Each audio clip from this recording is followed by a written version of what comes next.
White people appropriated cowboy culture, but Beyoncé is taking it back with her latest Ivy Park Adidas collection.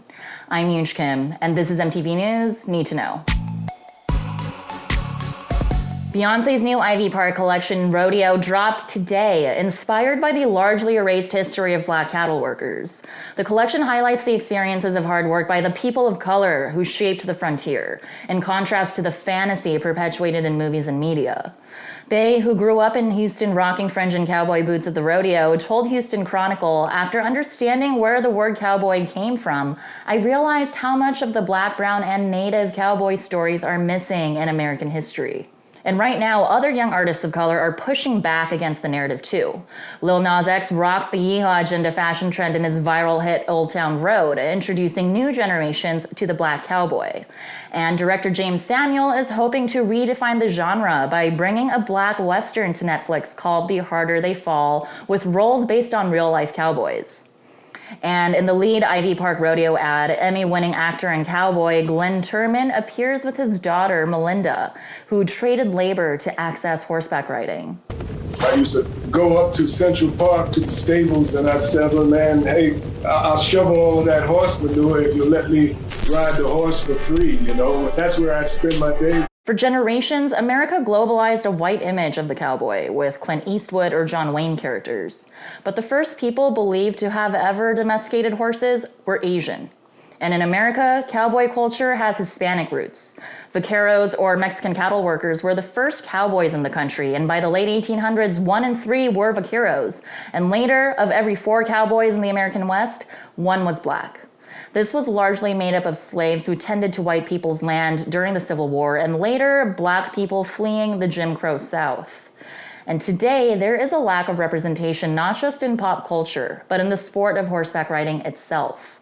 Black riders make up less than 1% of the United States Equestrian Federation, and members have an average net worth of nearly $1 million.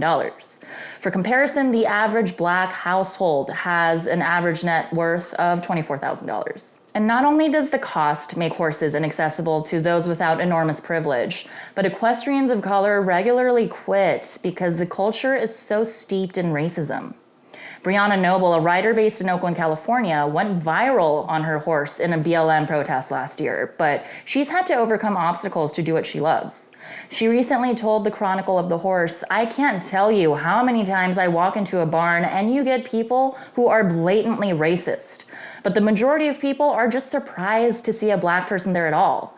I've had people try to pet me." The industry is facing a growing reckoning against racism, and many are working to make it more accessible for kids of color. That's why there are groups like the Compton Cowboys, who are fighting to create space in Los Angeles, one of the most expensive cities in the country. Journalist Walter Thompson Hernandez told WBUR that their story is a story about the fear of displacement and what happens to these sacred spaces, what happens to the places and communities of color. The Compton Cowboys are part of a black subculture that has ridden horses in Compton for decades, and it's similar to other urban horseback riding groups in cities like Philadelphia and Baltimore. And while historically horses have been used by police forces to show power, these cowboys use them to subvert stereotypes. As member Anthony Harris told the New York Times, "Cops don't pull us over or search us when we're on the horses. They would have thought we were gangbangers and had guns or dope on us if we weren't riding, but these horses protect us from all of that." The Compton Cowboys rely on local donations and hand-me-down equipment. Plus, land in the LA area is skyrocketing because of gentrification. So while these riders are an inspiring symbol, they also represent the hardships that non-white equestrians face. Hardships that will hopefully be further addressed as multicultural cowboys become a bigger part of popular culture.